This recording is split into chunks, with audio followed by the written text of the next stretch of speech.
Hi guys, welcome to the Scout Sign Writing again. Second of probably about 4 videos on glass gilding.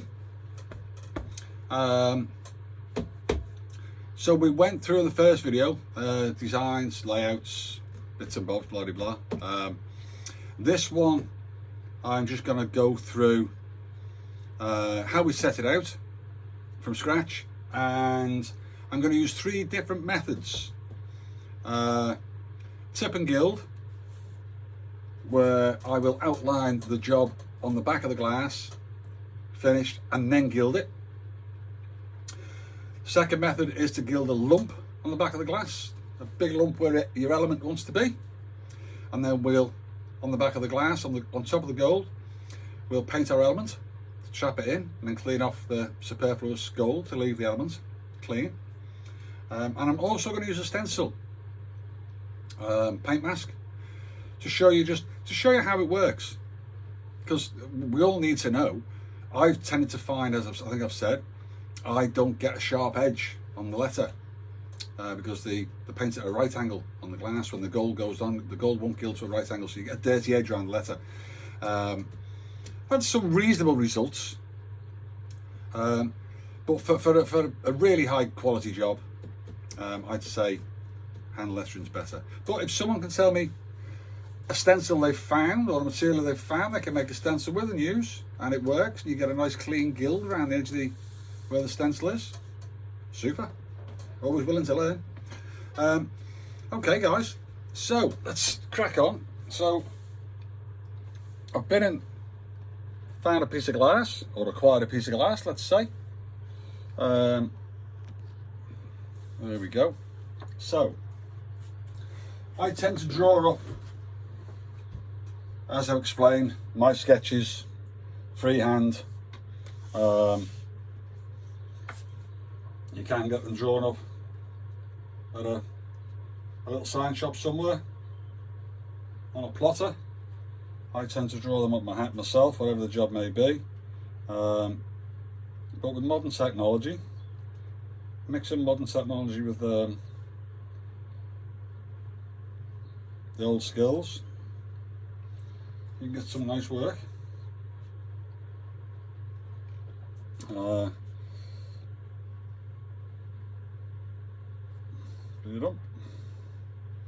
This is just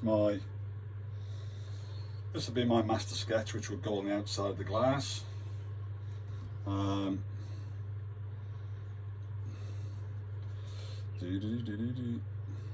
What I'm looking for is I'm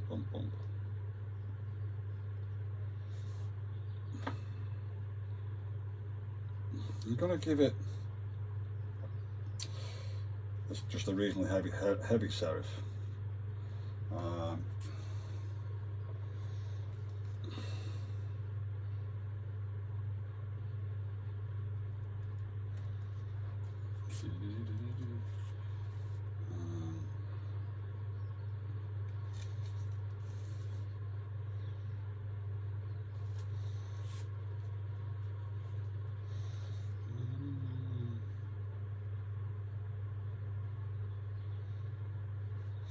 A little bit of artistic license. I always tend to make my bottom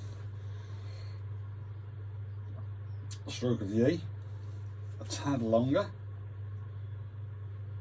I tend to find that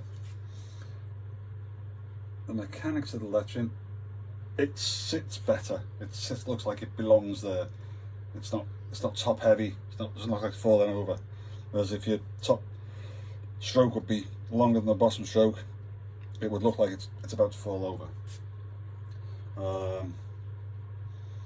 So this is just, as I say, this is only for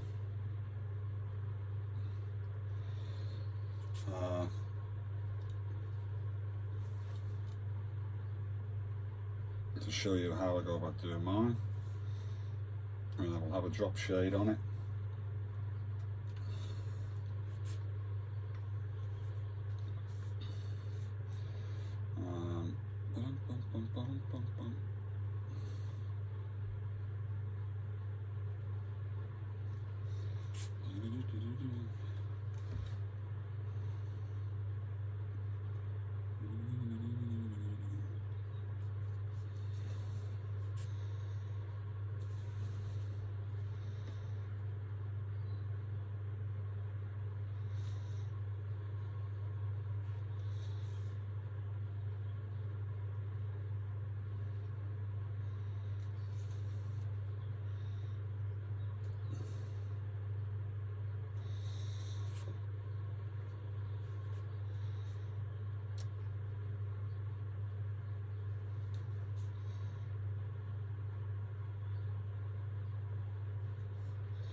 Okay, so let's make this serif on the end a little bit heavier.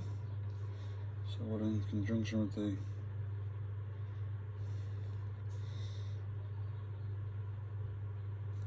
the these serifs at the top, guys, of an M. I mean, this is something you'll have to study on Roman lettering. These run into this stroke. There shouldn't be a different weight, or they'd actually flow into this stroke. But that's for another day. The mechanics of lettering, where it comes from, how they're made up.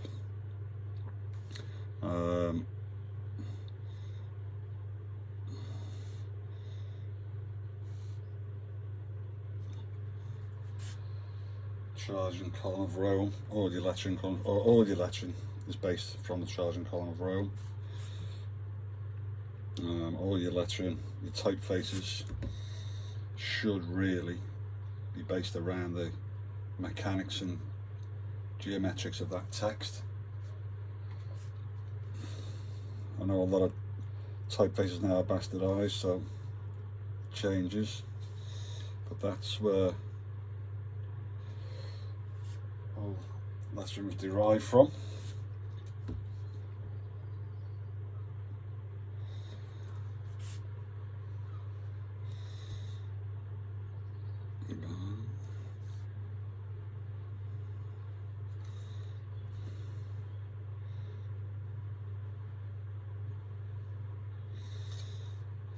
And as I said, you see, when I'm sign writing this, when I'm doing it by hand,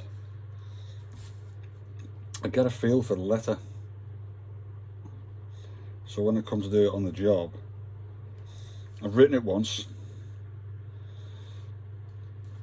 roughly, so I know I've got it. It's computed inside my head, in effect.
So that's how I go about drawing mine up. And as I say, when I'm sign writing it, it's sort of imprinted in my head. I know I might be a little bit light on say this stroke slightly. I might just add a touch to it. So hence, I suppose that's where your plotter comes in. If you've had a drawing done on a plotter, your text is going to be absolutely perfect. The problem with that is then it can end up looking like a printed text, which is not what maybe the guy's after, because it loses a little bit of its character. It can look printed, and that's really not what you're after. As far as I'm concerned, anyway. People might dismiss that and say, no, I want it, you know, it's got to be absolutely perfect. Well, in that case, go and buy some sticky letters, gold letters, and stick them on your window. That's what you're after. But that's me being a bit bolshy, I suppose. Okay, so we've drawn our job up. This is the piece of glass.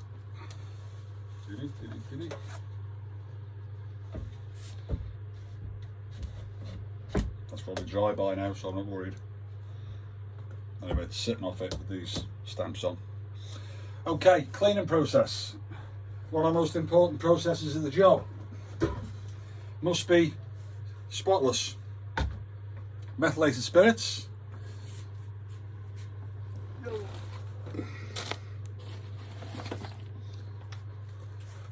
Some whiting. Cotton wool pad.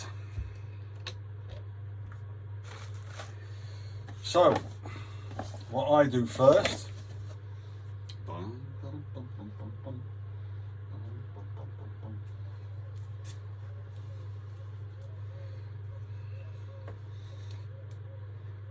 douse the cotton wool in methylated spirits, dip it into the whiting,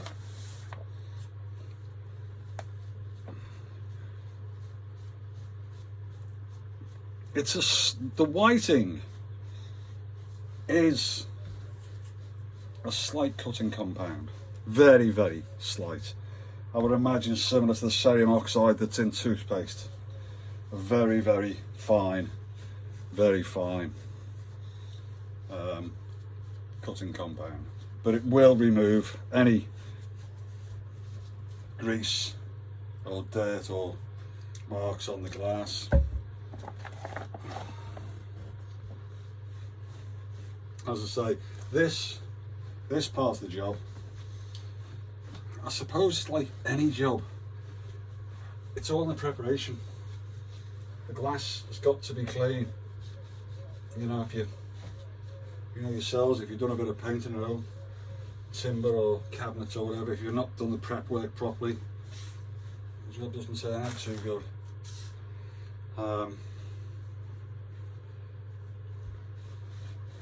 Not so bad on a small piece of glass like this, but when you get to a humping big shop window, if you're not sweating by the time you finish cleaning the glass, you haven't cleaned it properly. It needs a bloody good cleaning.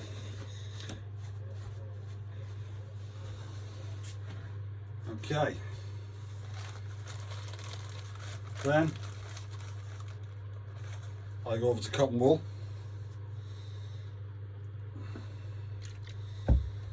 Same process.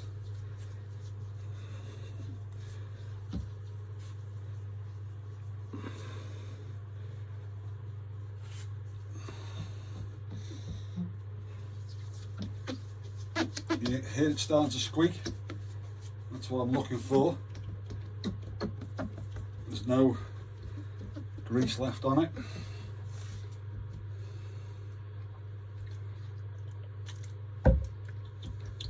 As I say, there's nothing worse than doing your sketch, putting your sketch on the outside, going to all that trouble of lettering it, and you come to gild it, you see there's a great big greasy mark where your element's going to go. It's not good.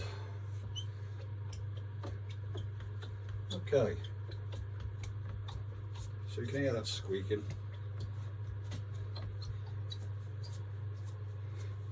It's pretty clean. Clean piece of cotton wool. Yeah. looking for.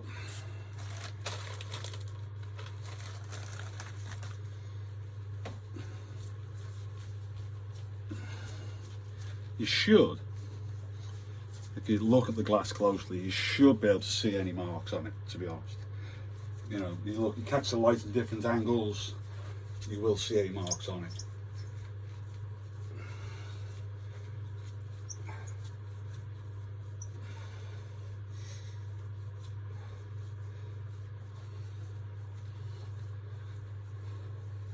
Okay, so what we'll do, that will be put on the front of the glass. I'll outline that as it is on the back of the glass, ready for gilding. We'll gild a lump here of gold leaf, same size as the element, and we'll put a stencil on this end on the back. So it's 3 different processes. Because I know a lot of guys are using stencils now, and if I could get it right, I'd probably use them as well.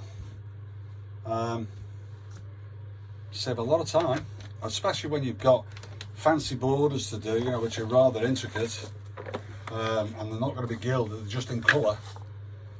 And yeah, it would save a hell of a lot of time. So that's basically all we've got on this little short video.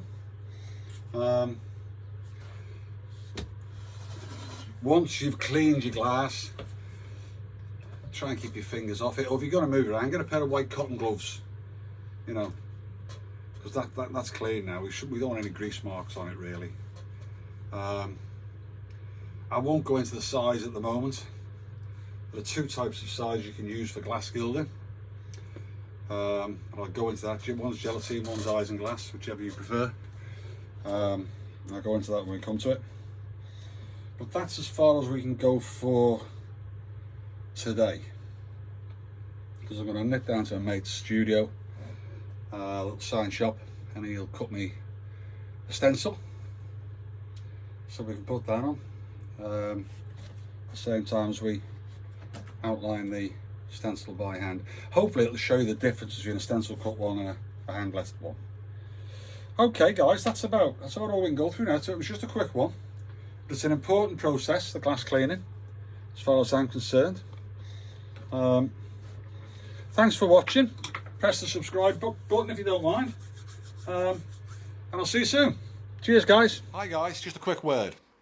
To keep making these videos for you at no charge, we're asking if you could jump on board with us and help the charity that I'm heavily involved with. It would be great if you could dig deep and make a donation using the link below. Any donation, no matter what the size, makes a massive difference to Paw Prints, a small local wildlife rescue centre who are really struggling at the moment. We really appreciate any amount. Every penny counts for a small charity like this. If this isn't for you, that's fine. Carry on enjoying the rest of my videos. See you soon guys.